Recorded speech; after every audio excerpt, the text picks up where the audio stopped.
Call to order. Start with the Pledge of Allegiance. Pledge allegiance to the flag of the United States of America and to the republic for which it stands, one nation, under God, indivisible, with liberty and justice for all. Roll call. Mr. Bornaro? Here. Mr. Fernandez? Here. Mr. Grady? Here. Mr. McNair? Here. Mr. Millard? Here. Mr. Paradis? You have a quorum. Okay. Arosh, I'll let you kick it off.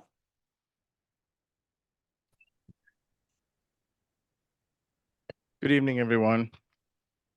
Before I turn this over to Kevin to go over the overall budget revenues, transfers, long-term liabilities, and capital, I just want to give a quick shout out to everyone, all the department heads who put all the material together. We asked them at the beginning to be somewhat conservative in terms of their ask, and they did so. And I still want to say that after I received the request from all the departments, we reduced about $1.3 million to get to where we are. There are a couple of long-term planning initiatives that are incorporated into the budget. There are good items. We have been somewhat struggling the last few years to recruit police officers to PD, and the town came up with the pension. And we're pleased to say that we are very close to 46 now. I believe it's around 45. This budget includes all of those initiatives, including the pension as well as the staffing needs. In addition to that, we are working with Willard this year for the HVAC projects. And you also have, it reflects Hubbard and Griswold to try and get started this summer. In addition to that, there are some capital items that we really need to address, vehicles, some parking lots, and the usual stuff that we have added as well. So I will come back at the end and talk about the general government, but I want to thank everyone who participated in the process, and especially Kevin and his staff for putting all this together. It's a thick binder and a lot of important information in there. So thank you, Mr. Chairman.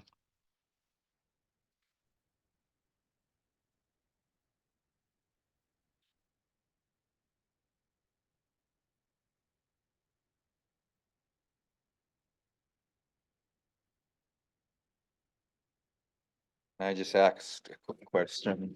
You want to go through a fair amount of it, or do you want questions interjected along the way, or how do you want to deal with this from a process perspective? That's up to you guys. I think normally, you know, Kevin gives the presentation, and if there's anything of importance that you want to bring up, bring it up during the presentation, but you know, in the individual categories that he talks about.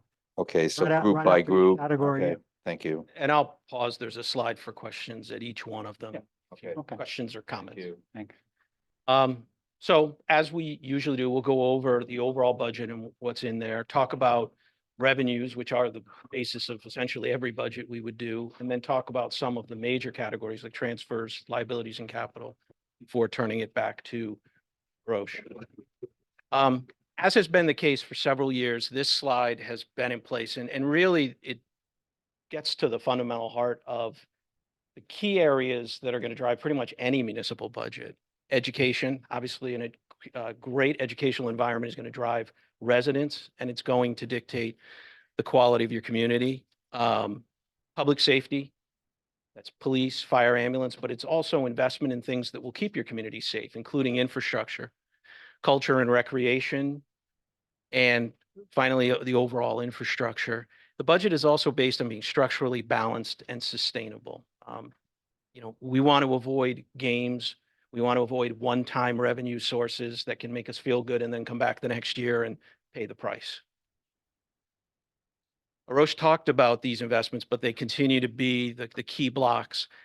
The part in the red at the bottom is essential, the required long-term obligations. The town has spent the last several years dealing with a long-standing defined benefit underfunded situation, and has almost completely climbed out of that, which is really a remarkable accomplishment.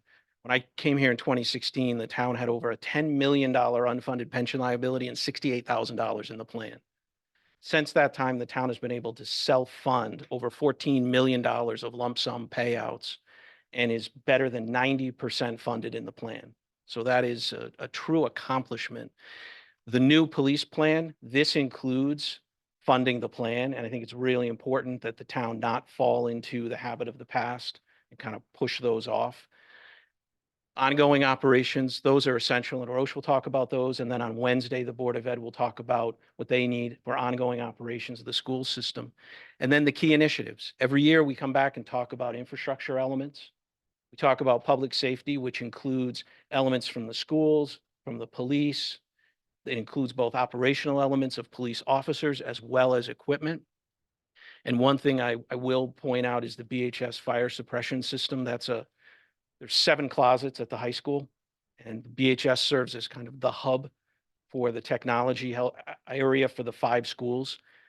I hope the Board of Ed will talk more on Wednesday night about that, but it is really important that we have a safety system, because if something were to happen, technology in the 21st century is foundational to the educational system. So it's critical that we deal with that. And then economic development, trying to balance homeowners and businesses in funding the overall budget and growing Steel Boulevard, Farmington Ave, the Turnpike, and once again, revisiting what we talked about last year about putting some money aside for grant matches and trying to leverage a portion of town money for a greater portion of state grants. Overall, the total proposal is $106.8 million. It's up 7.2 million or 7.2% from prior year. It would increase the mill rate 2.2 mills to 31.78. The government, the state funds within the budget are based on the governor's proposal. That does include an increase in education cost sharing. Not huge, but a couple $100,000 positive is better than flat or negative. The grand list grew 2.11% year over year. That's worth almost $1.8 million of revenue to help invest in the town.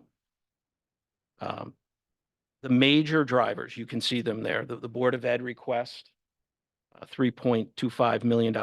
Town operations that Roche will speak to a little later. Capital, as Roche mentioned, starting from 0, the growth is quite significant. And then net new money debt. So that is new borrowing offset by the borrowing that we would retire annually regardless.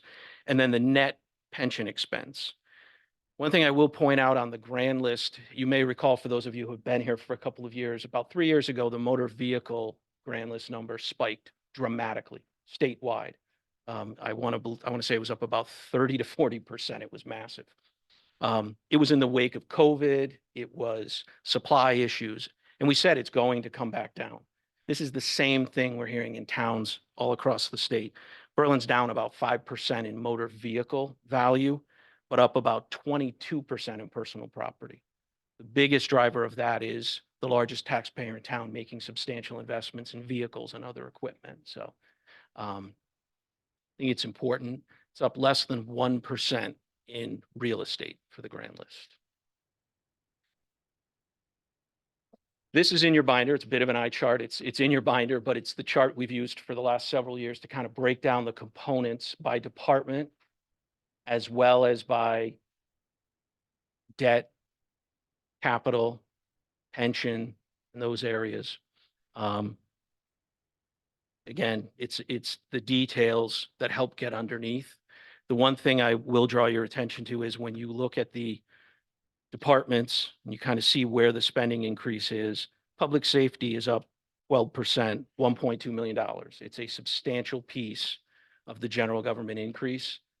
And as Roche mentioned earlier, and I'm sure we'll reiterate later, the biggest increase in here is funding the 4 police officers that were approved but not funded in last year's budget. The police department has been working aggressively to get to that 46 warrant officer level. The longer term plan would be to go even higher than that. So anything we do that delays getting the funding in place for those positions is going to make it harder to move forward further with the initiative. This is traditionally the breakdown, approximately 60-40. That's what towns generally have, 60% Board of Ed, 40% non-Board of Ed. That's pretty much the way the budget goes. It's what we've seen for the past few years. Like I said, it's consistent with other towns. It's consistent with what we've talked about. One thing that's been talked about quite a bit has been fund balance, and fund balance can be great for leveling spending or providing you opportunities to make some investments, but spread that cost over a few years. So what I wanted to do was give a chart here on where the fund balance has been for the last several years. So if we go back to 2014, we go back about 10 years. The blue line is 5%. That's the state minimum. So if we fall below 5% and have 2 years of operating deficits, we are subject to state oversight. I can't imagine Berlin going from where it is today to that level, but that's kind of the minimum bar that you would never want to go beneath. The bar at the top is the 16.6%. Government Finance Officers Association, so best practices would say at least 16.6% is where the fund balance should be for most communities. If you were to talk to Moody's or Standard & Poor's, their number is 30% plus. Now, most communities do not go there, and virtually no one in New England does. New England is a bit of an anomaly from the rest of the country in that we rely so heavily on property taxes. Whether they're regressive or not, they are also consistent. Whoever owns the home, the value of the home is the value of the home. Sales tax, hotel taxes, all of those taxes are subject to economic activities, which is where the rating agencies prefer to see higher numbers. One of the things back a few years ago when we established a new policy for the town, we said, don't go below 11%. And it was to make sure that at a minimum, if everybody who was eligible to retire walked in and said, here's my papers, I'm retiring, that the town would actually have the money to pay that bill. We wouldn't have any fund balance left, but we would pay the bill. As I said earlier, the town is in a much better position today for that defined benefit plan. And it may be time to revisit with the Board of Finance and the council, what should those numbers be? In your binders is a model that the GFOA has been using nationwide, because this is a nationwide challenge. You know, most communities are struggling with, how do I justify increasing taxes if I have 10, 12, $15 million sitting in the bank and I ask somebody for more money? Also a balance between how do I fund this and what do I do for insurance? Because at the end of the day, what that model at the back of your binder shows is the risk adjusted model. It's really taking a look at the community and saying the fund balance is really about what is our risk profile and how do we manage that? So if somebody has $100 million, they probably don't buy life insurance. If somebody has no money and 3 kids and a mortgage, they probably buy life insurance. It's all about managing your risk. And so it's trying to evaluate the community. I went through and did an assessment just as a starting point, but I think it would be worthwhile that the town might want to revisit that. It would also help you avoid the annual discussion of, should we pay for this with fund balance? Should we pay for this with bonding? One of your neighboring communities actually has an ordinance that when the number exceeds a certain amount, so when the percent of the budget of fund balance exceeds a certain level, the excess amount is automatically moved to capital non-recurring. And then council makes a decision of what capital do we invest it in. So it doesn't just go back to other folks, but it is invested. And that's known going in, and it avoids a lot of the annual activity. There's a number of things in here, but I just want to highlight a couple of things. First, on the good side, the town has excellent cash flow. The tax collection rate has been well in excess of 99%. We're budgeting 99.3%, which is very high. And what that means is we're actually able to keep the mill rate lower by assuming we're going to have a higher collection rate. Our understanding of cash flow was very strong. And as a result, over the last year and a half, as the feds really started to look at interest rates, the town's been able to take advantage of that. And for the last 2 years, the town has generated over $2 million of interest income, which helps the community, whether it's driving a surplus to use for other capital items or to offset taxes and other spending. On the flip side, I think a couple of things that really you want to be aware of. First is concentration risk. Over 9% of the tax revenue in this town comes from the single biggest taxpayer. That's a significant amount. The next closest taxpayer is just over 1%. If, just as an example, if Eversource were to take their special purpose property, essentially they have their major disaster center, and so it has, just call it cool stuff.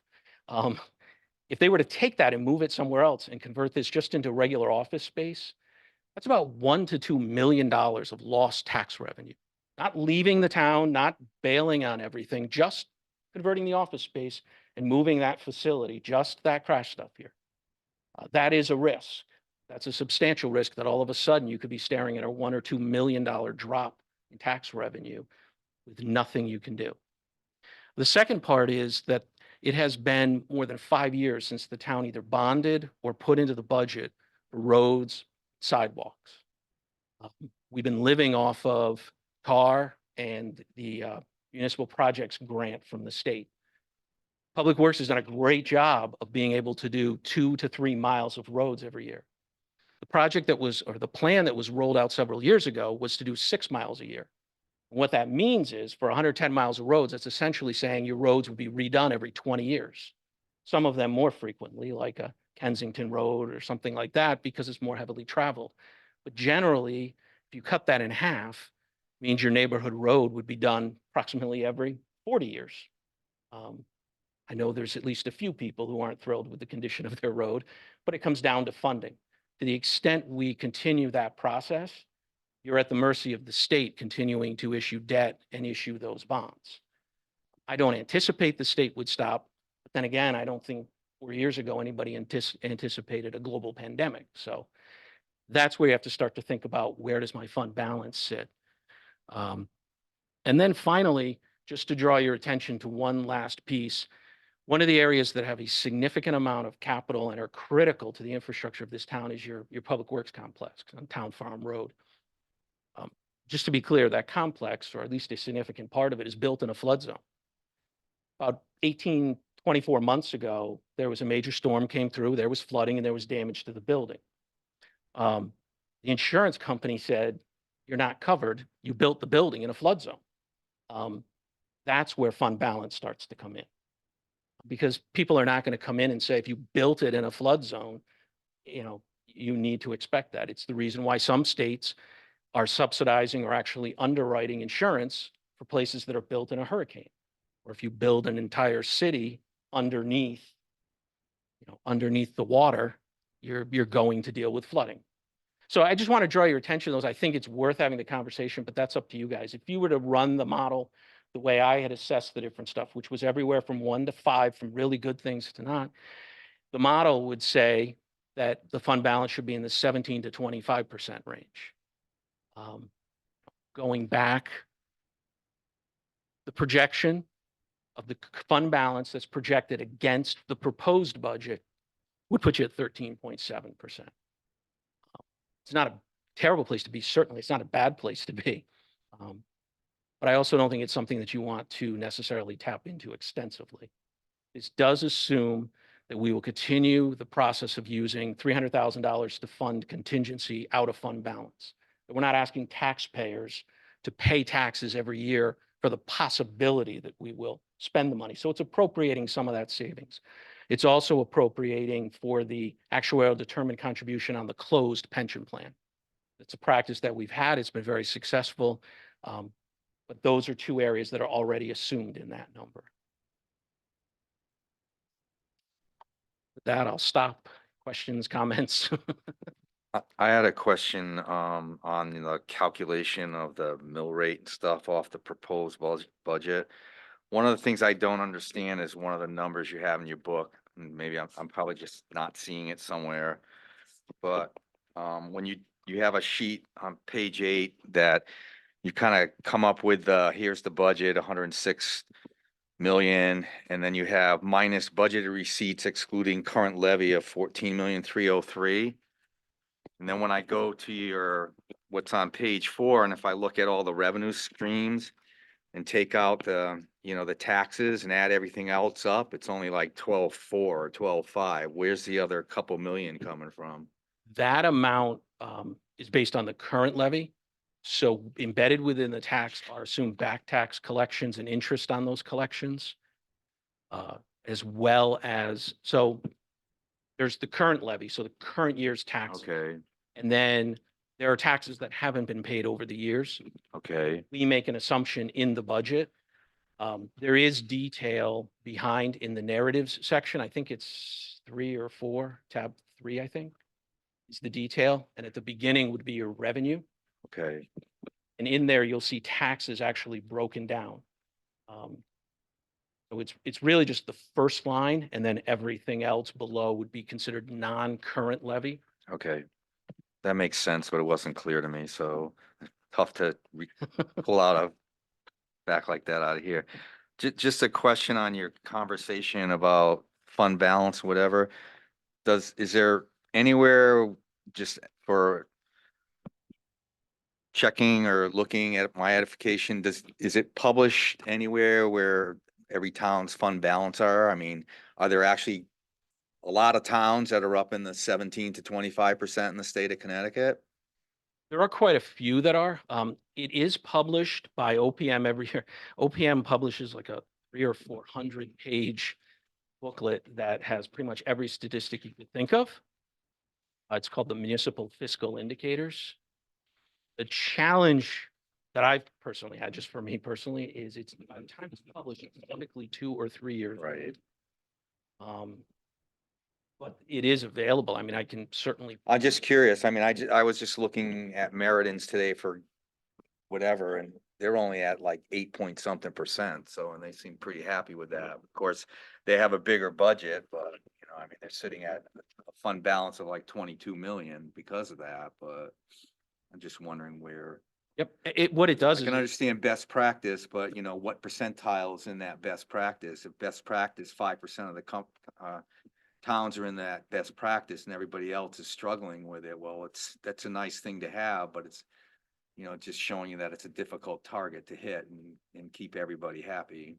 even with best practice, it has to be something you can live with. Okay, thank you. Everybody has, just as everybody has a risk tolerance with investments, everybody has a risk tolerance with where you go. Any other questions, or you want me to move on? Okay. Revenue. So as has always been the case, local tax revenue is the highest factor. Berlin is not a distressed community. Berlin is not an alliance school district. A lot of those areas where there's a significant amount of state funding will not apply to Berlin. And I say that as a good thing. That's a great thing for the community. Again, the collection rate remains at 99.3%. Just to give everybody perspective, we essentially figure out what the calculation George was looking at of the revenue minus the non-tax revenue we're going to get, and then we divide by the collection rate. So to the extent that assumed collection rate is lower, it automatically props up your mill rate. Essentially, it means those who do pay their taxes will subsidize a greater percentage of the population that we assume will not pay their taxes. In Berlin, you have a very good collection rate. 2 grants were removed. First is the motor vehicle cap. So that was close to $600,000. We talked about this last year. About 3 years ago, the state put in place a motor vehicle cap, 32.46 mils. So regardless of what your town mill is, you could not go over 32.46 for motor vehicles. However, what the state said was, we will look at your prior year budgeted mill rate, and we will compare it. And to the extent the real estate and personal property rate had been higher than 32.46, we will pay you the difference. So it's a payment in lieu of taxes, just like a not-for-profit or something else in your town or state property. The good news with this is Berlin's overall mill rate is lower than 32.46. So while it's a $600,000 loss of revenue this year versus last year, it means everything, real estate, personal property, motor vehicles, commercial, personal, everybody paid less than the 32.46. The 29.56 was substantially below that. So while this revenue was lost, it means the tax bill Again, I'm not saying it's a pleasant thing to do, but the tax bill was substantially lower than where the state had intended or capped for that. So that is a silver lining. The second one is the revenue sharing grant. There is a municipal spending cap that if the town exceeds that growth, then 50 cents for every dollar the town is over will be lost in the grant. Based on where the number has come in, the entire grant is removed, but in a minute, I will explain to you how you can make some changes to put it back in. Grants that are increased. I mentioned earlier, the governor's budget increased ECS $237,160. I don't want to interpret this as a recommendation. I'm not in any way recommending anything, but I do want to make sure that everybody is aware of the minimum budget requirement, and that because you're assuming the education cost sharing grant is going up, the town is expected to increase the amount of funding for the Board of Ed by at least that amount. We fall below that.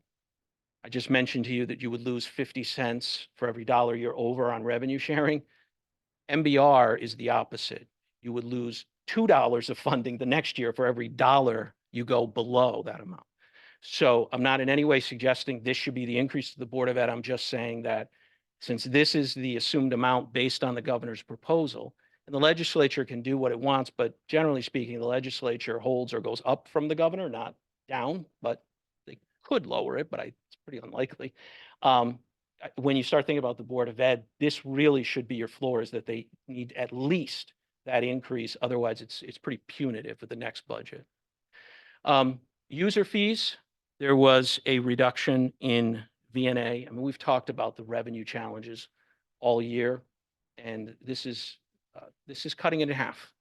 Now, when Arosh talks about some of the stuff that he's proposing structurally with the VNA, it's a fair statement to say that it's a fee-based model based on activity, and fewer people can generate less activity generally. The town clerk revenues were lowered. We're just not seeing the same real estate activity that we saw a few years ago. Just like the motor vehicle skyrocketing, conveyance fees and other revenue really soared. It was really unusually high, so it's coming back to more of a normal level. And the golf course revenue increased. Fees were held flat, but this has been a very good year, and the expectation is that that volume of play will continue at Timberland. Interest income was increased $245,000. I go back and forth on this one because it really is going to hold to what the Federal Reserve does. The latest expectation is that they're going to start cutting rates in June. But then again, if we were sitting here around November, December, the expectation was they would have cut a quarter to a half a basis point by March, and they haven't done any of that. So, it's trying to split the difference, but it's also bumping that to $1.8 million, which is pretty substantial. And I mentioned what fund balance is being used for. So now going to the municipal spending cap and how we can get that revenue back in. There is a calculation that we are required to provide and have had to do that since the cap was put in place. Essentially, you take the year-over-year increase, but subtract out debt service payments, special ed costs, capital expenditures, payments for unfunded pension liabilities. There's a few others that just don't apply, like an audited deficiency and things like that don't apply to Berlin. So if you were to reduce the operating, again, debt service, capital, pension are all coming out of this. So even if you reduce those items, they're not going to affect this calculation. It's really the operating costs that are going to drive this. If you were to reduce it by $640,000, you would get to 6.27. The 6.27% number was provided by the Undersecretary of OPM townwide or statewide, as that is the number they will be using for this year's budget. So it's 2.5% or inflation, and the inflation number they're using is 6.27.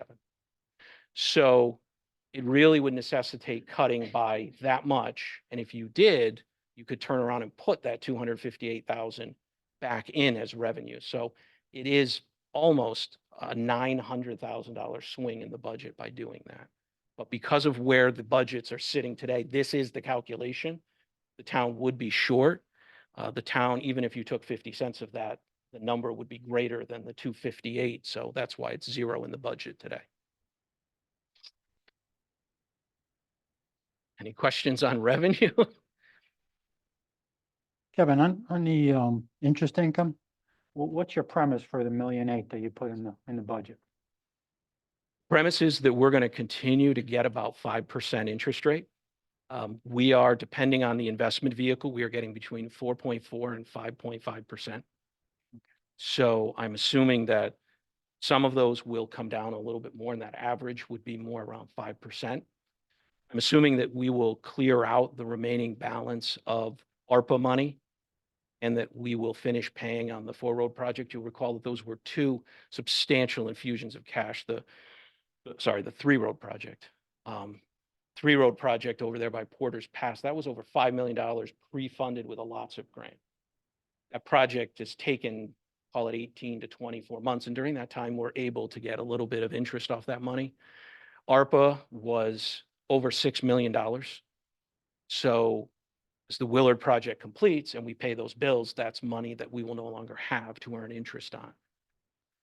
So, if I look at FY '24, okay, we had a budget of, 555, yeah, what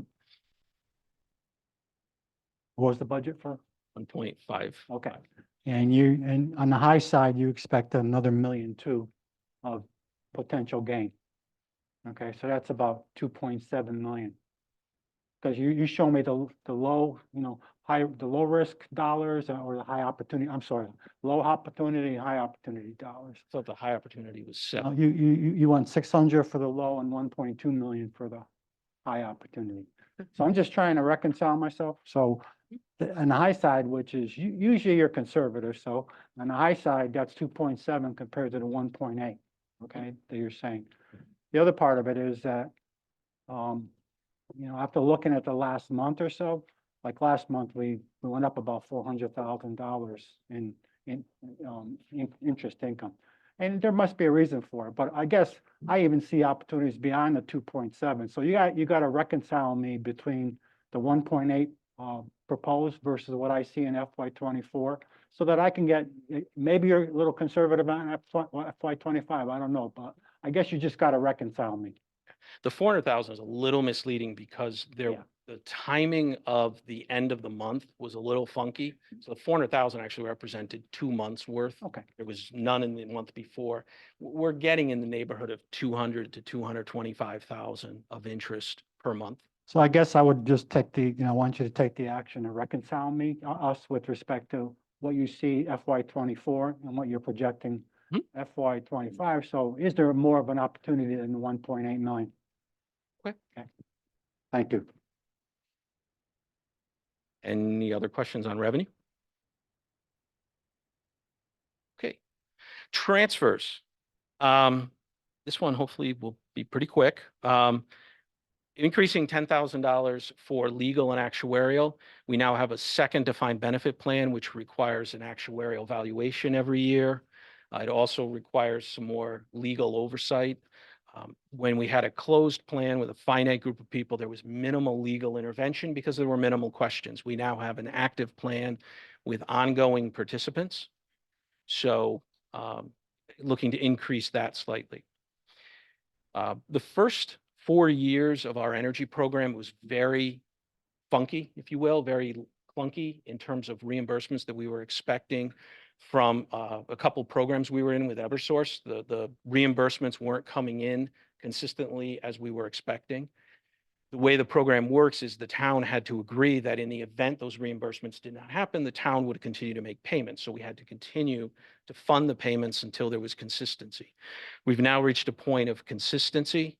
And so looking to lower that by $59,500 to take a little bit of the cost out of there for debt service. And then finally is the local match program for future grants. This came up last year. We're asking for $400,000. These are the specific programs, the local match and what the expected grant amount is. All other items are assumed to be flat for '24. With this, I was going to let Arosh talk, because I know the matching program is an important thing for you.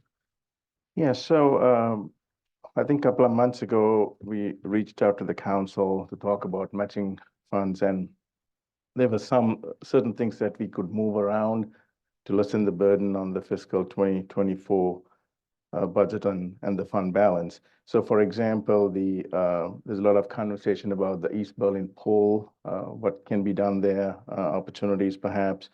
And we were able to use the funds that are in place in the 24 budget that we are not using because the pool will be closed to do a feasibility study.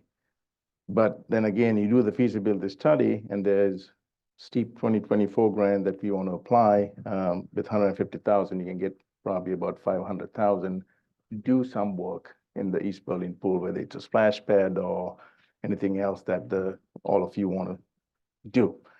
The recreational trails grant, it's on the council agenda tomorrow. What we are doing is we are using a $50,000 that we have in the fee in lieu of open space grant. So we're taking all the money out of that, and this is to replenish that because in the future there'll be other opportunities to use that as well. And the steep 2025, again, the timing is always awkward. It happens in July, August timeframe, the deadline, and we will not know what we would want to do in the summer of 2025, fiscal 26. Now, this is quite, open-ended. There are opportunities for us to get money for Parks and Rec, for trails, the complex mitigation that we talked about, the flood, sidewalks. There are so many things, but for us to do that, to do engineering study and plan, we need about 25 grand, but it's a pretty good ROI if you can get $500,000 out of that. And then the connectivity grant these are to continue working on the sidewalks for the town. And the last time we applied, we got 780.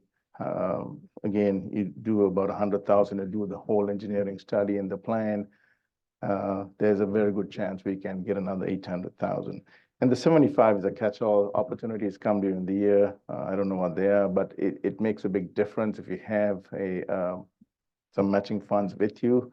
Obviously, we're going to come to the council and the Board of Finance to get your approval before we move forward with that. But this is to try and plan for those in the coming year.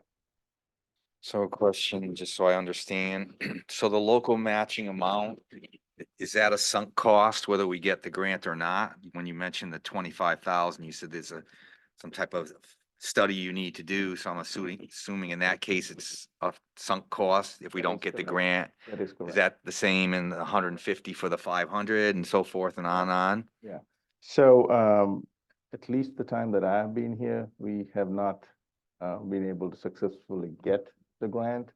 That doesn't mean it's a guarantee, but it is the part of the grant application. You have to submit the engineering plans to say, this is what we plan to accomplish. So there is a chance that you could spend all that money and not get a single dime. So you say in the time you've been here, we haven't gotten the grants, We or you've haven't. never been denied? We haven't been denied. Okay, that's a little better. Okay. Thank you. Thank you. Any other? Other questions? Long-term liabilities. Oh. Oh, sorry. It's not on your sheet here, but it's in the transfer section. There's a couple other items. Mhm. Two of the 9,000.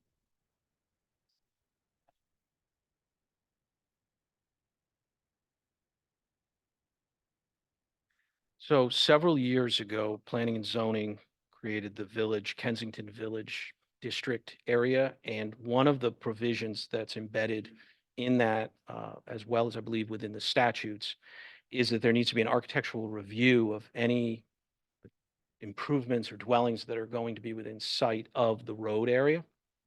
So that was never funded when that was created. So there was never any actual money to go pay. So last year, we put $25,000 in there so that there would be something to be able to fund to accomplish that. The town planner expects to spend some of that this year. There is some work to be done, and so this is designed to maintain that level, to maintain that there is a balance there as economic growth continues in that village area.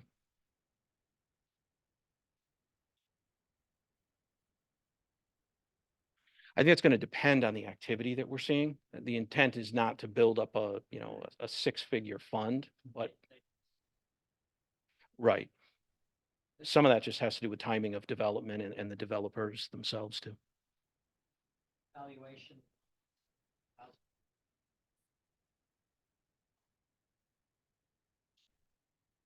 No, that will be an annual event.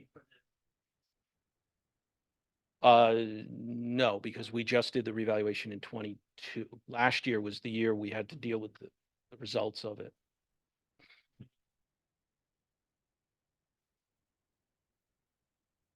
Well, that would, we would expect that amount every year because we have to do a reval every 5 years. There's a. Yes, yeah. And the town for this revaluation went back to the standard practice and what we used to do, which was hiring an outside firm. While nobody's ever happy when the value of their home goes up, I think based on Board of Assessment Appeals results and based on the feedback I was hearing, as a general rule, people were much happier and more comfortable with what was done. And so we anticipate continuing that exercise of going to an outside firm.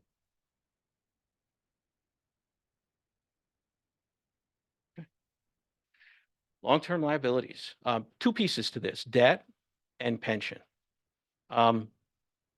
We are going to be retiring $6,385,000 of principal this year. Our policy has been, in an attempt to bring the debt down for several years now, to borrow less than we're retiring in principal. The last couple of years, that's been easy because the borrowing's been zero. But we are at a point where there are some items that we just really can't continue to defer without dealing with potential consequences. The first is the police station renovation. We have this $1,005,000 gap, and we've talked about it over a couple of meetings. You went around and took feedback from all 6 members.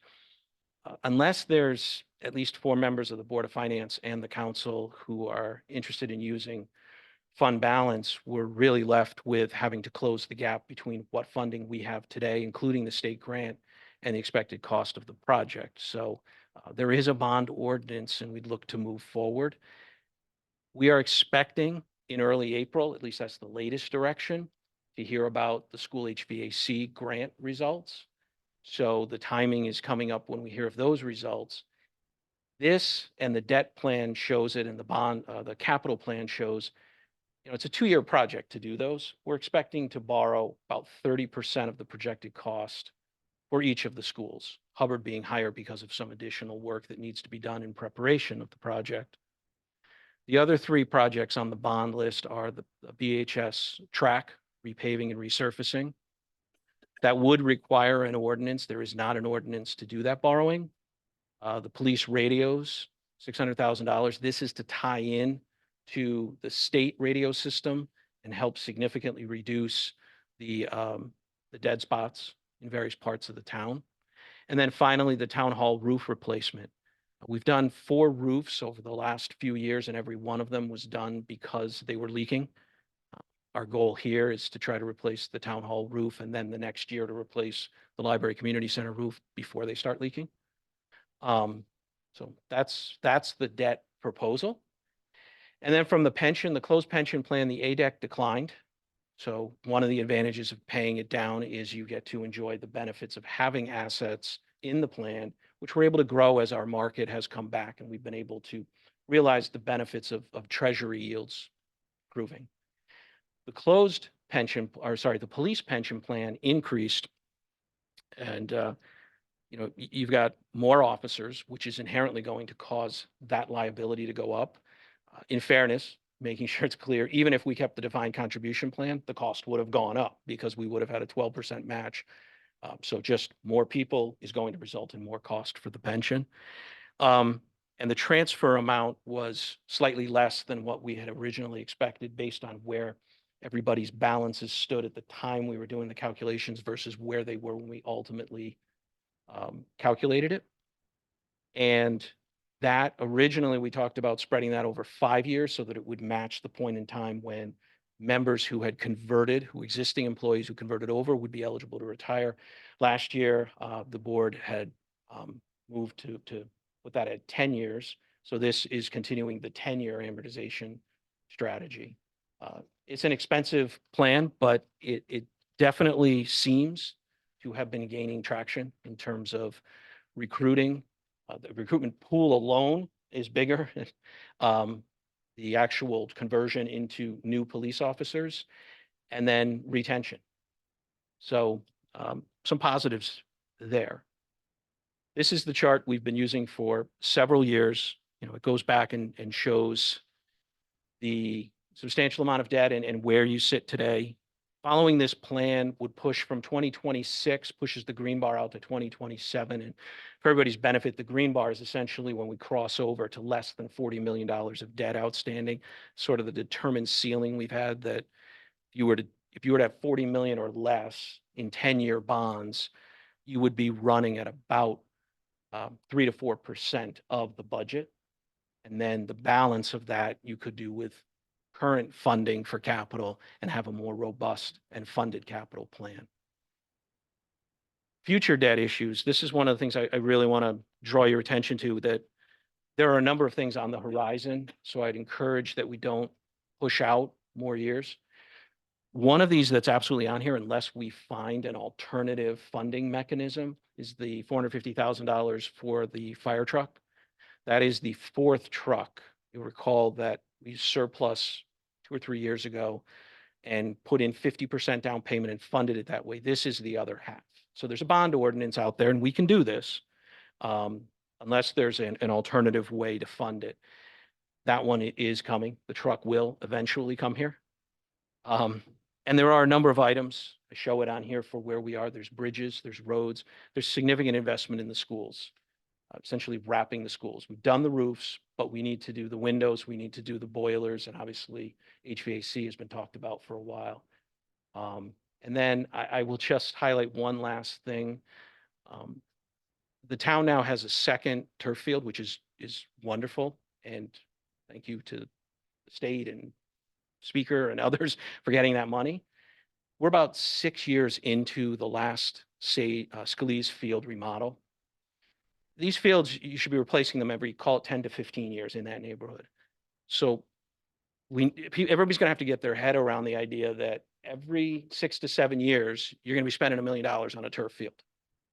They're ironically, it was purely coincidental, but they're kind of split evenly. So it would behoove revisiting the discussion that happened about 4 years ago, of asking the question, should the town be putting 100,000 or 200,000 into the plan, creating a sinking fund so that you have the option. You avoid the legal costs, you avoid the debt issue costs, you avoid the debt service costs of borrowing, and you could essentially pay for it as you go. Just putting it back out there, now that there are 2 fields, I think it would be beneficial to have that dialogue as well. The pension plans. So the closed pension plan has really, really come down. I mean, we had periods of time where we were funding $2 and $3 million because of the payouts. So this is substantially lower. There are 3 active participants left, 12 retirees or beneficiaries. There is no tax impact based on this proposal. It's proposing to appropriate the fund balance to pay for it. So not asking for new tax revenue, but using the savings account. The new police DB plan is in the tax rate. So the normal cost is $717,000. You got an $186,000 subsidy, and this is year 2 of 10 for that. And we're looking at $20,600 this year, and that number will go up slightly every year for the financial advisory. What I will tell you is we received the first quarter feedback from the financial advisor. We're actually slightly ahead of interest assumptions, not something that we can dramatically change our results, but slightly ahead in the first quarter results is better than behind. We are pretty conservative with it, not nearly as conservative as the closed plan because there's not that imminent significant cash flow, but it's still heavily skewed towards fixed securities. And, we're looking at a 5 to 6% return, and that's what we're assuming. So With pensions, right now, we're looking at just under $1.6 million. Again, 652,000 of that is coming from fund balance. Yeah, Tim. About the school HVAC projects. Yeah. Now, this is a substantial amount of money, way over $5 million. Now, when we.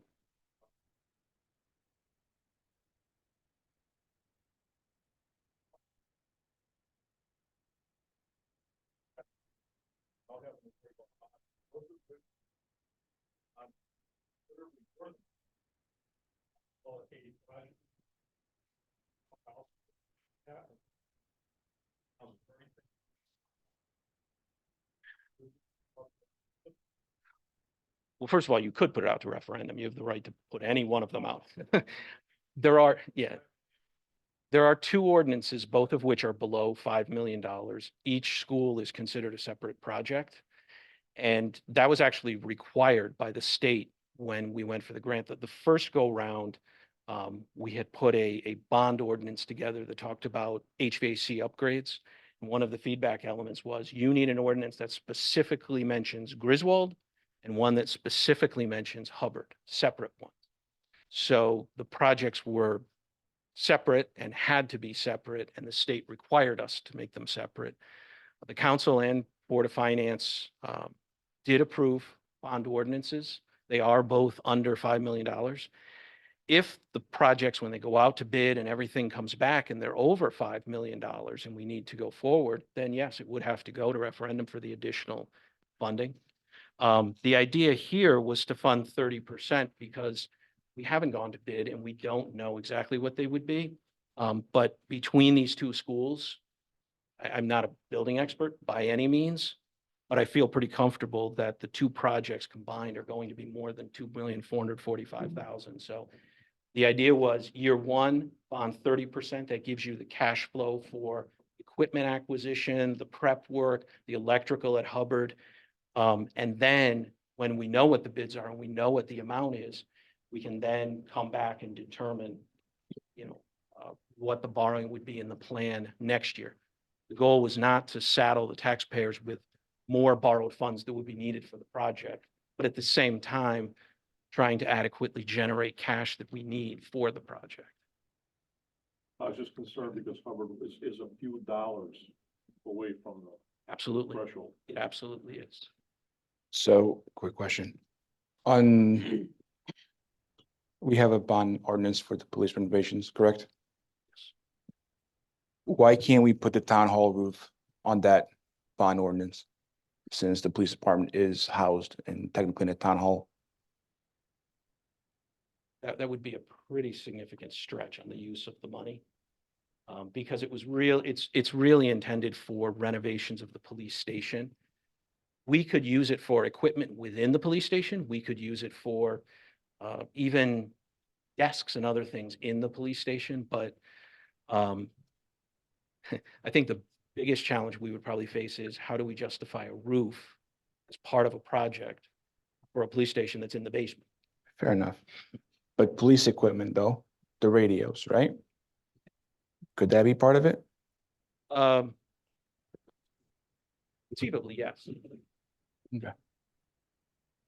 But I also think you'd have to have the discussion with the Public Building Commission and the chief and deputy and others involved, because they may tell you that there are other renovations in the police station itself that they would rather use that funding for than the police radios. I truly don't know that answer. But I think that would be a discussion for those who are involved day to day. That's a fair question. And that 600K is a flat rate for the whole entire project for the radios? Or is there more expense after that? Could be more expensive. There's not I don't have a specific quote yet. They're still working through that. This is for the state towers, right? Right. And This they're is gonna really to tie into them. Towers are here, so it's the Yeah. radios, it's the firmware. but it's their towers. Oh, yeah. So they're gonna let us do it for free? Wouldn't let us do, well, I mean, Well- we can use the signal for free, but we have to buy the equipment to actually Put it there. use, Yeah. to use like the radios and other things. Okay.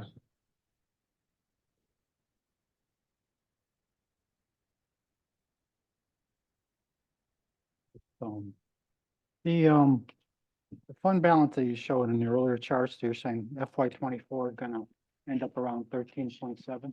Yes. I think when we were looking at it a couple meetings ago, if you took out the police station, it was probably closer to 16%. You know, because we had the $1 million in as possibly taken out of fund balance. But we're gonna have to have this discussion anyways here amongst us, because I don't know whether we're gonna bond everything and whether we're still gonna use balance, because, I have an opinion about 11%. I'm comfortable with that. And so, and we're gonna have that discussion, amongst ourselves. Yeah. 'Cause I'd rather use surplus than tax our, increase our taxes. One of the But let's reasons take that a look number's at that different- because I'm. and one of the reasons the number's different is because the denominator is higher. Okay, So that was based off of the current year budget of just south of 100 million, and this budget is 106, almost 107 million. okay, So the same number would be smaller percentage. okay. Well, let's make sure we reconcile so that, that we kind of, in our next meeting, we understand that, okay? Any other questions on this? My last topic is capital. So every year I put this up just to remind everybody of all the stuff that's in town. 37 bridges is always, I see it every single year and do this, and it's a staggering number, even when you compare it to other towns.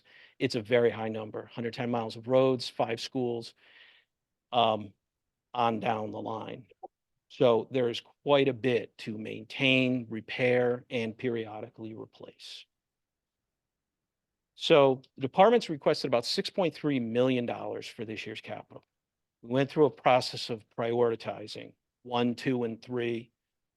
And the ones totaled up $1.3 million. Now, a couple months ago, we were fortunate to have the municipal projects grant and we appropriated that. So those vehicles have been removed from the budget. So originally this number was higher. The focus has been on public safety, vehicles, recreation, infrastructure, and a lot of that infrastructure is going to be around the schools as well. I mentioned the closets at BHS. What I want to do with this bottom chart is to show that if we keep deferring, this chart has been a part of the budget for the last several years. And every time we go out and look at the next few years, those numbers of general fund keep growing and growing and growing.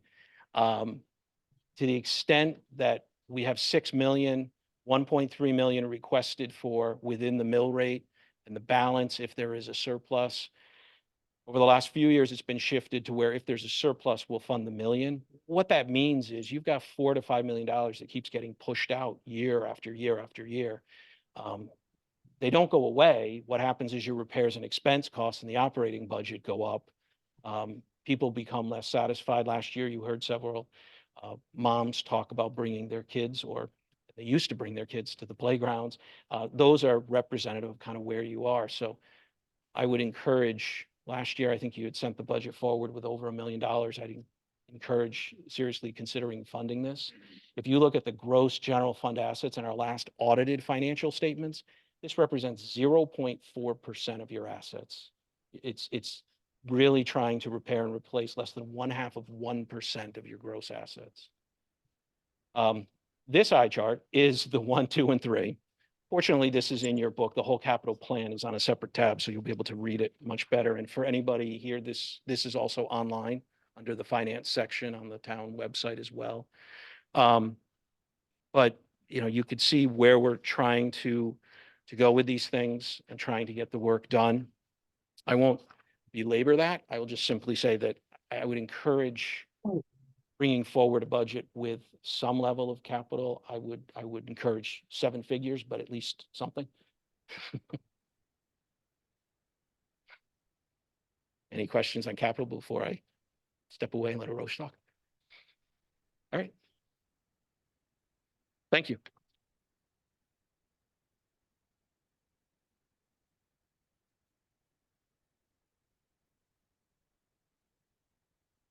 I'm back. Let's talk about general government here. So at the beginning, I mentioned, based on the information I received, we met with the managers and reduced about 1.3 million. I'll go into more detail later, but on a big picture, 380 of that was capital, 380,000. And then there was 770,000 in wages and benefits, largely coming from the VNA, which I will spend more time talking about it, 315. There was a request from the PD to add another administrative position to accommodate FOIA request and people spending a lot of time doing, capturing videos, all of that. We decided to table it and perhaps bring it again next year. And the next one was a request from the registrars to make 2 positions full-time, and that reduction was about 180,000, which I will talk again when we get to that point. So that's the big picture. You see the 5.4%. If you remove public safety, that's about a 2.5%. I say remove public safety, not because they're part of us, but largely it's driven by the 4 positions that we added last year, but didn't fund. All right, this one is a way for you to see all the positions that are in town and what's changing from one year to another. Even with the addition of the 4, we are taking off, 3 positions in the VNA. Someone in there I know, right? How are you, sir? Not bad. might want. Always, right?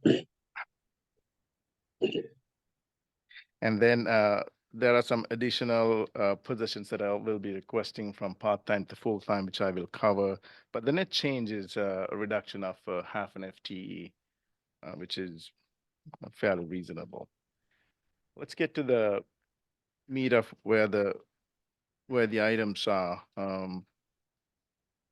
So wages and benefits, $1,035,000. A big part of it coming from the PD. These are the 4 police officers that we are almost there, and I'm pretty sure by June we'll be in a position to hire the 46 officers. So it is paramount that we fund these 4 positions.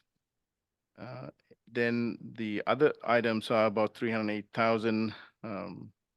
We have had the luxury of having some turnover and open position dollars in the police officers, so we couldn't fill them. So we use that money to cover the overtime. That is no longer going to be the case. Overtime numbers have been up, and we have no other way to cover it next year. Even with the new officers coming in, they are spending 6 months in the academy, and you need to hire officers to cover their positions while you still pay them. I have a proposal here to move the part-time animal control officer to a full-time. Currently, we have 1 full-time and a part-time. A part-time person works on Fridays, Saturdays, and Sunday. This proposal is to have some evening coverage, bring the person to full-time. Will most likely work Wednesdays and Thursdays, evening hours, so that it'll cover the shift from 11:30 to 8 o'clock or so. We have a new leash ordinance in place, and it'll be nice to have some presence in the community. And we also have a leash-free area, and there's a Pistol Creek, lot of activity in the summer at least. And then also it helps the PD when there's no one here in the afternoons. The calls go directly to the PD, and the chief would rather use those resources wisely rather than sending them to cat calls and when a dog's missing or something like that. So that is a $78,000 increase with salaries and benefits. Social services. Currently, we have 1 part-time social worker assistant that does after-school programming and for kids, like life skills and all of that, and then adult wellness, improving mental health. And then there are 2 other stipends that we use to one for the food distribution program during the Thanksgiving and the holiday break, and then for the summer adventure program. This proposal is to try to combine all those funds and additional ones to make 1 full-time person in social services. there are demands for life skills and for the young kids as well as the adults for some of these programs. So we are requesting to make this a combined full-time position. The part-time custodian position, we currently have 5 custodians that cover town hall, the police department, board of ed, the library, the community center, the golf course, Pistol Creek. And then, of course, don't forget, we are adding more space in the PD as well. We have had some challenges, especially when all 5 are there, it's fine. When they go on vacation, extended illness, to cover all these additional areas. So what we are requesting is a position that'll be probably about a 25, 26 hours a week, to bring a part-time position that we could, use with the remaining people or when they're not around to cover the gap that we have. Registrar stipend for early voting. As you know, the early voting, the state decided to roll it out this year. And then the early voting will extend to the general election, the primaries, presidential primaries, special elections. And the initial proposal from the registrars was to take the 2 positions and make them full-time. So what we did, the mayor and I talked about it, and I reached out to about a dozen towns and asked Corporation Council to do the same, find out, this is new, what other towns are doing, not necessarily the ones that have a full-time, but those who work with a part-time position. And about 75% of them said, at least as of January, they are not doing anything. And the remaining 25% said they want to come up with a stipend, but they haven't figured out how to make this stipend work. So what we certainly recognize the extra workload, and we want to compensate people when they work. What we are proposing here is to provide both of them a stipend, have them keep track of the timing, and then the next year we will have more data, more information, and if you need to make an adjustment or make them full-time, revisit it at that time. But at this time, based on what we do with any other position as well, we could not, at least I could not justify making this a full-time position. But the registrars are here, and I believe on Monday they will speak to you during the audience of citizens. So that increase will be 22, but there's also additional funding needed for the deputy registrars and the assistant registrars of 17,000. And we have added that to the budget as well. The VNA reductions. So let's talk about the VNA. I'm looking at the timing here around pre-COVID. The revenues from the VNA, they were exceeding $1 million or so. Fiscal year 2023, it went down to 634, largely due to the Medicare reimbursement change. They changed substantially during that time. For example, we were receiving $5,000 to $7,000 range per patient for that, and that was capped and was reduced to $1,900 to $3,000. In addition to that, the window was shortened to 60 days. In other words, you couldn't get a patient and just keep them forever. So that was a substantial hit to the top line. The deficit in 2021 grew to $936,000 as a result. And we have been trying to reduce the cost to keep up with the shortfall in revenues. 2023, we closed the year with a $772,000.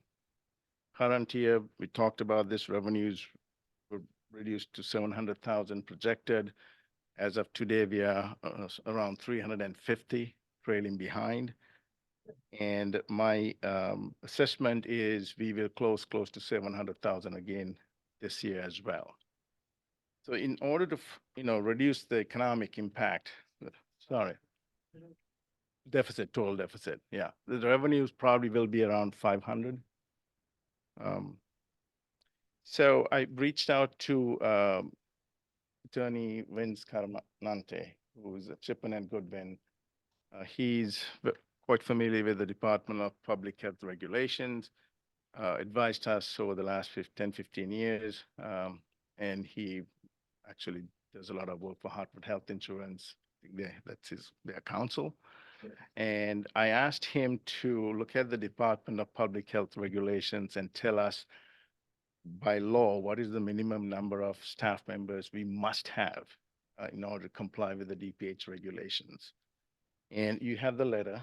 According to that, we need to have one administrator, clinical supervisor. Since we are smaller, that can be a combined position. One RN.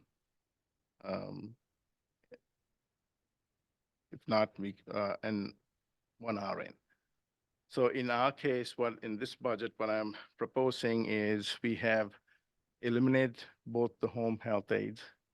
We have reduced one RN.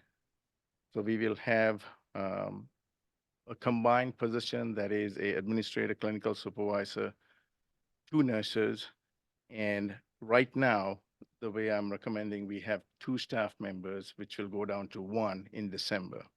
And the reason for that is there's still a lot of, coding and billing, and we also have still the school nurses under the VNA, which is another interesting characteristic, which adds more work to the administrative staff there. And I have also had conversations with the new VNA board chair, Kara.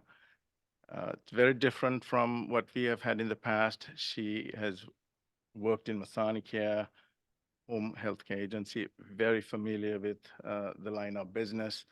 Currently works for an insurance company that provides consulting on public health regulations. She's made a couple of meetings. She will be here on Monday. Unfortunately, she's out of town. She would like to talk to the Board of Finance and address during the board audience of citizens if possible. And what she wants to be more engaged and ask the VNA board to help with assisting with the top line growth, because that's where the problem is right now. We get about 50% of our revenues from New Britain Hospital and all the others, from doctors' offices and nursing homes. She's worked with someone who can put an advertising and a marketing campaign, but directly go to the sources every month and every quarter and try and at least maintain the revenue at, $400,000 to $500,000 range. So as you probably saw that we reduced the revenue projection to 350. Part of the reason is driven by of discussions in the past about not taking out of town residents. We have anywhere from 4 to 6 residents each year. 2023, we had about $120,000 dollars from them as a revenue source. So far, we're around 76. What I would suggest is that we continue to keep them. It's 4 to 6, it's manageable. And then as we increase the Berlin pipeline, if you ever get to that point, you can drop them. Because right now with the 2 nurses, they're at full capacity. We have a point system that looks at their productivity. With the 2 of them, they can manage 40 to 45 patients at a time. So if you do that, if you're comfortable with that, move the revenue to, I wouldn't go 450, Kevin, he'll have a heart attack. But maybe 400,000 is a fairly conservative number as long as you can keep them. And with $1 million or so in expenses, try to bring it down to 600 at least in fiscal year 2025. Mr. Grady.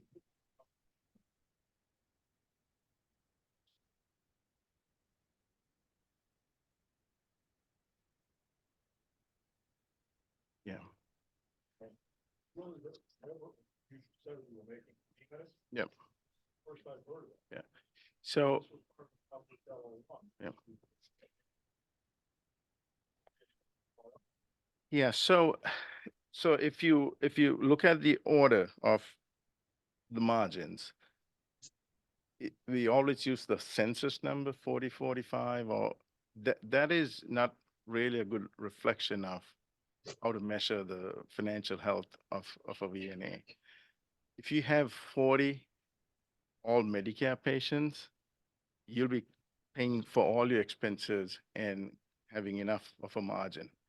It goes down when you get to Anthem is better, Aetna is a step below, but when you get to Medicare and United, you're losing money on pretty much all the services.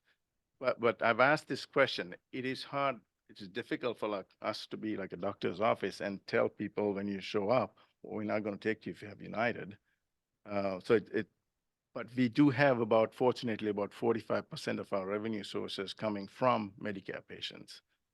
And 3 out of the 5 most of the time is Medicare for out of town as well. The margins are high on those patients. Yes, yeah. Yeah. At least breaking even, we're keeping this. Yeah.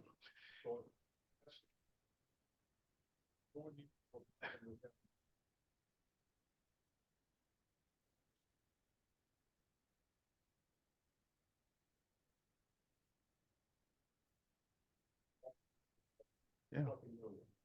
The other one is you probably heard of the CCCI insurance. That's the state insurance. That is, I shouldn't say this, it's the worst. Don't make any money on that. So we're trying to, I'm careful what I say here, move, there are ways they can get the CCCI patients to get into Medicare, at least for a 60-day period, and then bring them back.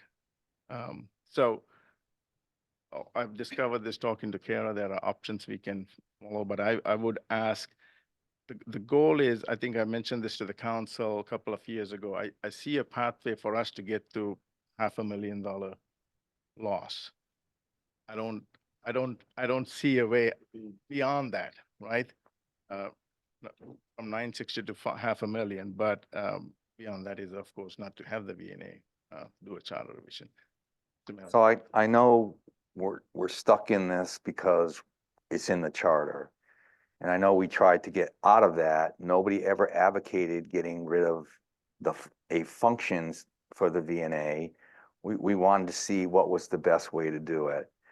And I think one of the big mistakes that was made, because we didn't have the expertise or whatever, is we didn't give them what that alternative might look like. Okay, so that was a mistake. I still don't think this is a good business to be in.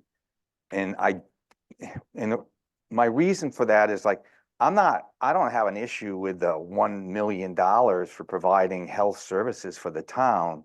I'm just not sure that this model is providing the best health services for a wide range of people in this town. And I'd really like to take some opportunities somewhere. I think we have to go kind of in the direction you're going. But at the same time, I'd like to get people thinking, and maybe, you talk about the VNA commission, which sounds good, but, on the other side of that, there's also 6 vacancies on the VNA commission right now. And the one person who campaigned actively to have the thing shot down quit as soon as he became a Board of Education member. And he's probably the most qualified person that was there, being a nurse. So we have difficulty getting the level of expertise to do this. But I'd really like to see us, in parallel, maybe, I'm not saying next year, whatever, but start to think about, is there a better service that could be provided? And we imagine that, and then maybe we come back to the council again, say, here's what we could do. Maybe it's time to revisit this charter thing one more time. I know I've had a lot of issues, and I've brought this up at a couple of meetings, not issues, but I've had a lot of people in my life over the last 5 years that have need some serious health and rehabs and whatever.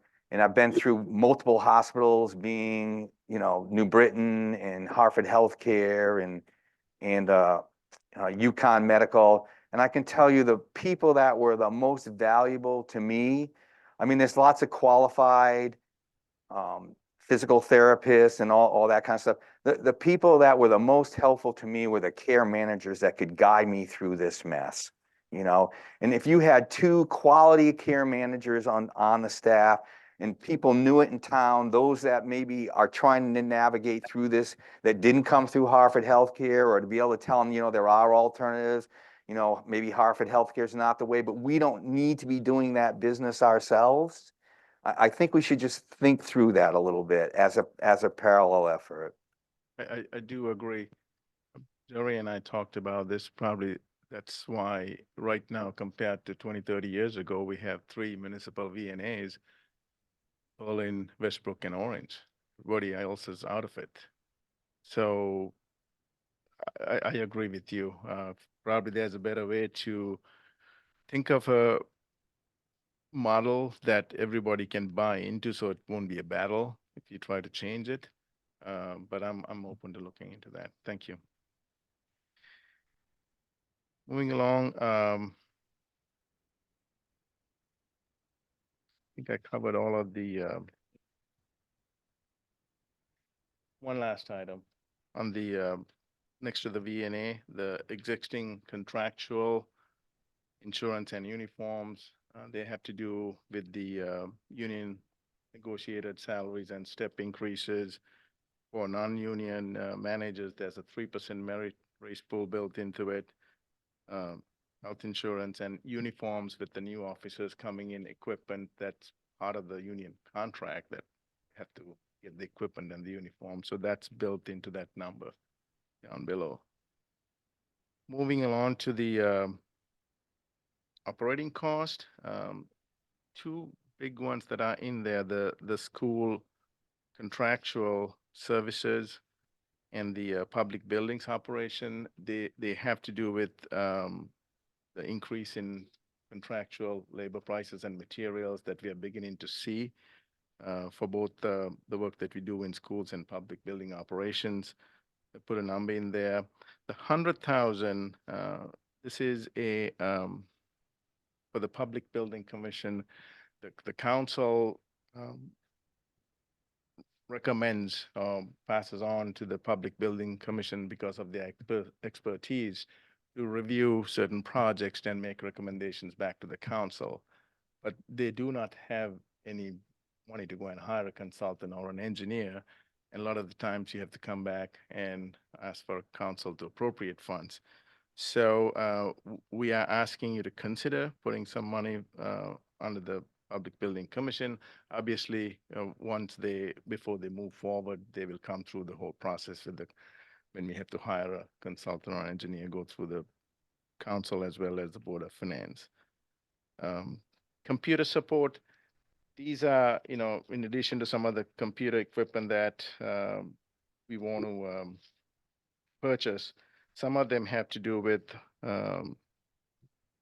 regular contractual increases for the systems that we use.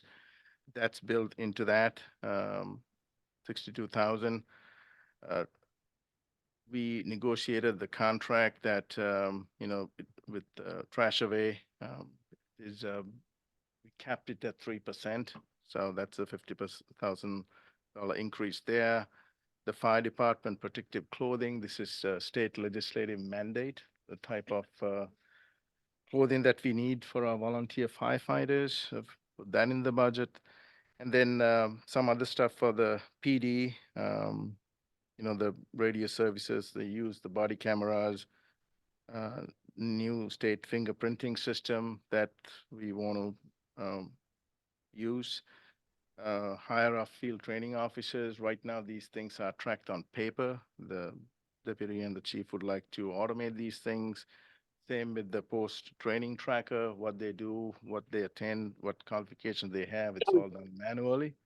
So this is try to get that and then maintain a voice recording system. These are calls that come in and go out for FOIA needs. We record them. This is to keep up with that system that we use.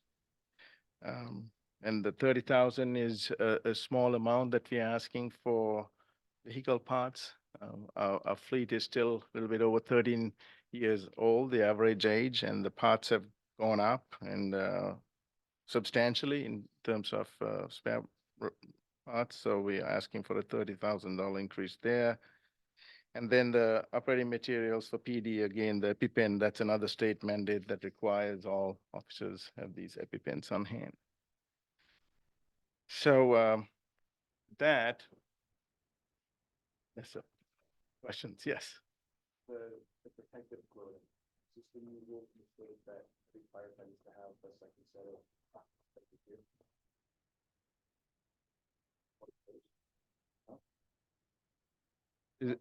Yeah, come on in, Jim. You know all the good stuff about firefighting.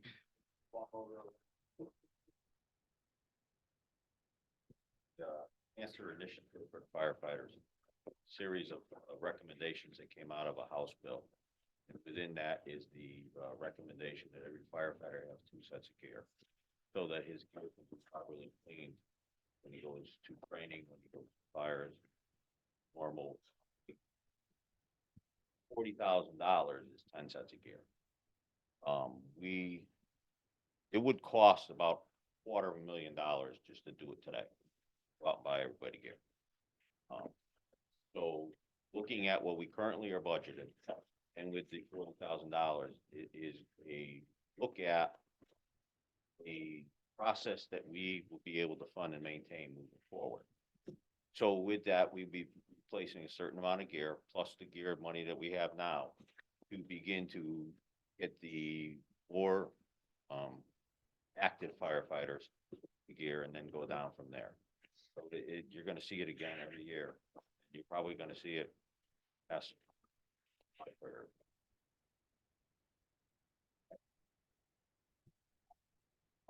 I just had a question, this maybe for Kevin. This is trying to go through this, and there's a lot of detail here, but looking at wages and salaries and whatever, and just doing some back of the envelope calculations or whatever.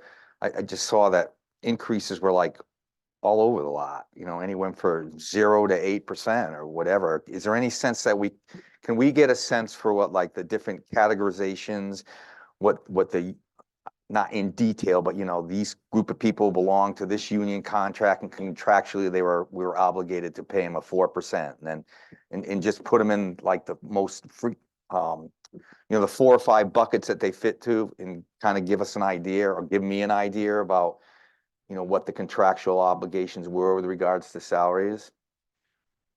Well, first, they are delineated that way in the budget. So if you were to look at, say, blue collar, that would be our blue collar union. Clerical would be our white collar union. Mid-manager would be our mid-manager union. Okay, They are split out that way. okay. Um, So then should I be able to look at every mid-manager thing and they all be the same percentage? no, because there's 2 factors All involved. right, There's the annual increase. So what typically you would see if you were looking at a study that said everybody went up 2, 2.5, 3%, whatever that might be. Private sector, you might call it COLA. And then there are steps. okay. So So folks there's who are steps in not there at too. step All right, also have a step increase. okay, And then in a couple of the unions, there have been a number of steps. Basically, it would take you 20 to 30 years, and some of them originally, to achieve full step. Through an effort of trying to be cost competitive, but market competitive as well. Some of those steps have been removed over the years to try to either start people at a more competitive level or move people who are here 5 years, 10 years, whatever, to a more market competitive level. So some of them might be jumping more than that. Okay. It's not quite Okay. as easy as doing that is any of that merit-based or is it all contractual? contractual. Okay. Okay, thanks.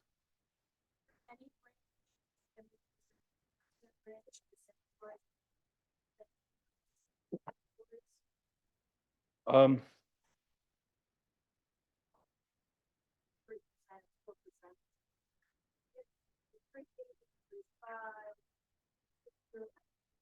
COLAs would be, I would say, 2.5 to 3.25, 3.5. The other is really difficult because we have a fair number of employees who are at top steps, so they would get essentially COLA. There's no more step. All right, And then you have fewer numbers, but they're earlier on, so they will have steps. And you could have in a given year, somebody with a step and a COLA, maybe looking at 5%. In another year, if one of the steps that they're going from was removed, you could be looking at 8, 9, 10%. Right. That's pretty much what I was seeing.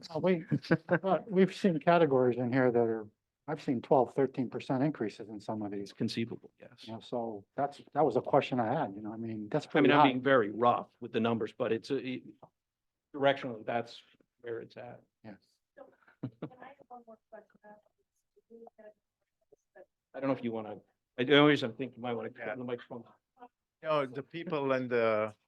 what do so you- the recording can pick up Recording. too. Sorry. Sorry. You want to take this? Okay, so under community development, we've got 10.4%. I mean, I don't care where. Can you tell me what categories, what departments fall within that community development? I mean, we're looking at 10.4% increase. So who wants to tell me that what that is? Is that the $140,000? Yeah, it's 10.4%. The biggest single factor there is the $100,000 for Public Building Commission. Generally, community development is going to be commissions. Your planning and zoning, the areas of economic development commission. It's not heavily staffed. Planning and zoning, building, economic development are in that group. Normally, that's not a huge increase year over year, but if you take the 100,000 for Public Building Commission out, the increase would It's be like just 40,000. our stuff. You look at like all the blue collar person. One last question, if I can. Under public safety, I know that we're looking at adding additional 4 officers have been trying, you know, they're in training or they're getting in training, they've been hired. And that looks at that 12.3%. At that, I don't know, what are we leaving for, you know, the mid-managers and managers in public safety? I'm sorry, yeah, public safety. So, Do you mean like the chief deputy there? They would be, they would be part of the 3% pool that Roche referenced before.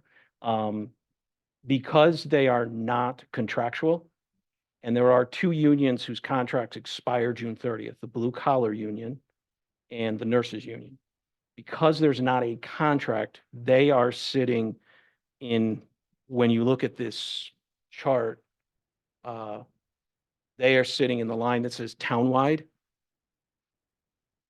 it's right here. Yeah, they're in what's called if you were to look at the detail of it, it would be in wage negotiation. It's a bucket because we don't know where that will end up. So we have to make an estimate of where the union contracts will settle because they will settle in the new year. If we don't put something in the budget, then we're either not going to give any increase, which is unrealistic, or we're going to have a significant unfavorable budget variance. I just knew that we were hiring a significant amount of individuals in that category. So I want to make sure that we are taking care of everybody. And that's why I kind of wanted to know what. Yeah, if you look at department heads across the budget, they're going to be the same as the amended budget. So what happens is every year the budget's adopted at a level and the amended budget is different for everybody that has a department head. That's the money that's transferred from wage negotiation down after the budget is adopted. And off the top of your head, roughly, where were we? I'd love to have a comparison. I mean, last year, where were we in terms of percentages?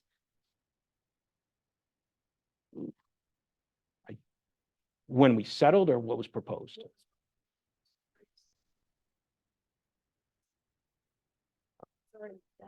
No, See, now I could do that for Don. I could do that for Don if I could get these in Excel. I could pull it up right now, but I'll let it go.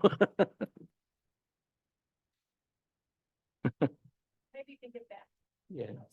I mean, the police increase, the proposed police increase was substantial last year as well because the town manager's budget proposal called for funding. And then, yeah. Yeah.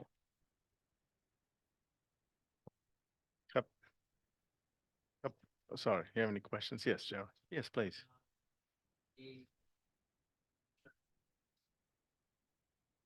10%. And I know in the past that has come down. I think it is very unlikely it will come down. I can tell you that the market increase average is 7.5% just in general. There are municipalities that are running at zero, but there are others who have been running for the last couple of years at zero, who are staring at 15, 16, 17% increases. Our consultant would tell us we should be probably at 12, 12 and a half. And that will fluctuate. 2 weeks ago, we had a terrible week.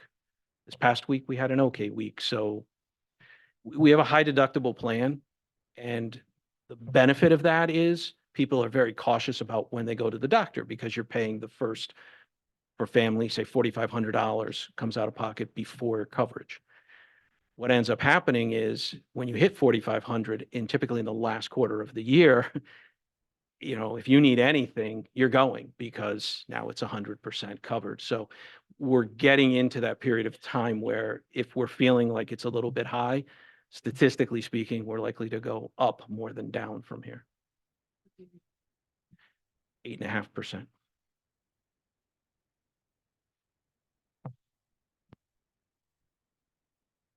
So, in FY '24, Roche, we said, we had potential cost, improvement because of vacant positions that we weren't filling. Okay, so in our opportunities, we said between 600 and 1 million too. Okay. So I guess my question is, if it exists in FY '24, did that get adjusted in FY '25? Because I don't know what it really is, the vacant Yeah. positions, you know what I'm saying? So, I mean, if I looked at the last 4 years, okay? In the last 4 years, we've had potential cost improvements associated with vacant positions between $1.2 million and $2.5 million. Now, we've taken some of that into consideration, but now I'm still seeing $1.2 million in FY '24 on the high side. How does that translate to the budget that we're proposing? Because I do see some areas in certain departments where if I calculate the forecast for those categories, you're going to be well under, the budget amount, and you haven't adjusted the FY '25 budget accordingly. So, I mean, if this has gone on for 4 years, I guess I'd like to know, are these positions never going to be filled? Or, I mean, that's the question I have. Most of them that are in there have experienced more than 1 year of churn. I give you one example where we've seen people come in, leave fairly quickly, has been in planning department. We had 4 full-time people and a part-time person in there. 2 of those positions have turned over, I would say in the last 3 years, correct me if I'm wrong, they've both turned over twice. We went out, we hired a person. That person left fairly quickly in both positions.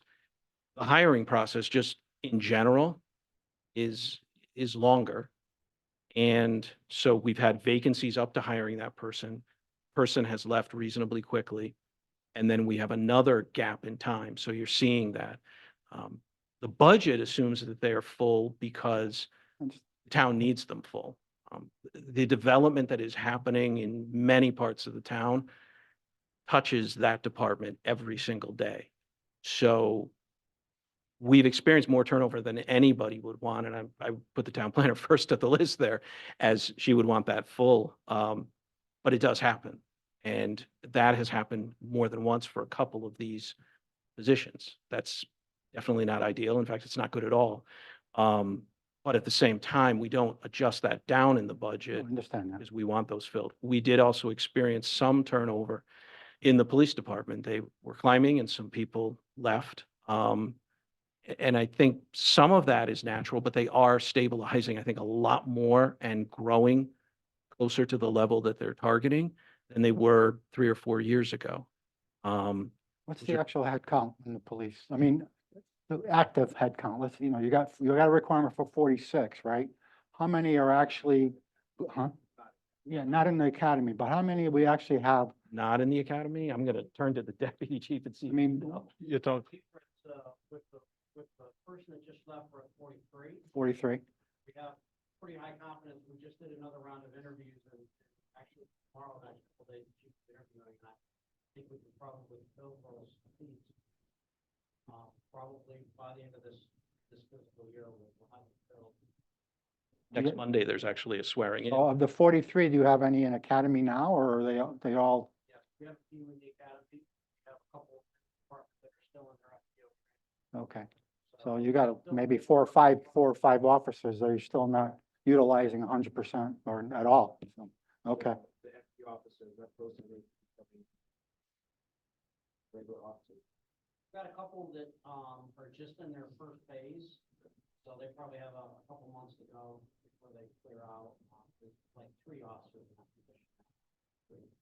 yeah, because the reason why I'm asking is that when you get to 46, okay, and everybody's in full capacity operating, I would expect the overtime to come down a little. You know, so, because right now we're budgeting for 46 officers, but we're not changing the overtime, because you need the overtime to make up for the people in academy and people that are still in training, whatever, but, you know, in the future, The more people go into the academy, like additional 3 people, you know, stuff like that. You're probably pushing that about a year out. Yeah. Before we can see really Yeah. how staffs are Yeah. permanently filled. okay, thank you, thank you. Is there any other Mr. questions? Chair, just to follow up on that, I mentioned this to the council. Town, we are experiencing some retirements. People are getting to the ripe age of enjoying retirement, I would say. And we have had couple more. One good thing with that is they give us time. So one in the town planner's office was one, and then Cindy in IT is retiring. Gail in accounting is retiring after 36 years. So we start Okay. advertising and looking for them early on, and ideally would like to have at least a little bit of overlap, especially with these people who have been here for a long time. So that reduces the amount of turnover savings. Any other questions? Want to, Just one question on yes, the Mayor. planning and zoning, just out of curiosity, so we've had that turnover, reasons for the turnover? Do we know reasons, or just anomalies, or what would be the reason for two people leaving that soon? Couple of them had better opportunities. One, left for something, I believe it was in West Hartford, that was a little different than what he was doing in planning and zoning at the time. The other was a deputy planner who left to become a planner in his own, in his own community, so career progression, a positive. Then I, Fran retired after yeah, Yeah. a long time. I mean, I wouldn't say it's a problem per se. I mean, if somebody has a promotional opportunity elsewhere, it's a good thing. I mean, you're 20-something years have an opportunity to become a planner, so jumped at it. Yeah, okay, no. So, very quickly with the Berlin Water Control, this is an enterprise fund. Couple of things we want to accomplish. Part of it is, there was a recommendation, but we also want to know the actual value of our water and sewer system, which we don't. There was an audit recommendation for us to actually do a evaluation and find out how much it's worth. So we're putting some money aside for that. No big staffing changes. Bassett every year comes and gives a lovely proposal to the council and say how much they're going to increase their rates, and that's built into that. And then the other two are tied together, the Meriden water line connection and the lamentation tank, which is corroded, that needs to come off and get replaced. But before that could happen, we need to get a secure line from Meriden to have avoid any disruption of water supply. So those two things are built into that. And another work getting done is the Kensington Road water line extension, and the Berlin Turnpike pump station is the big one next to south of Blue Lobster that needs some work as well. So that's. If you have any questions on Berlin water control, I'm going to have Mike address those. But other than that, any other questions, I'll be happy to answer. No, I guess we're all set. Right, thank you. Thank you so much. Thanks. All right, man. I guess we're done, Kev. For now. All right, may I have a motion to adjourn? Motion to Motion to adjourn. second. All those in favor? Aye. So moved.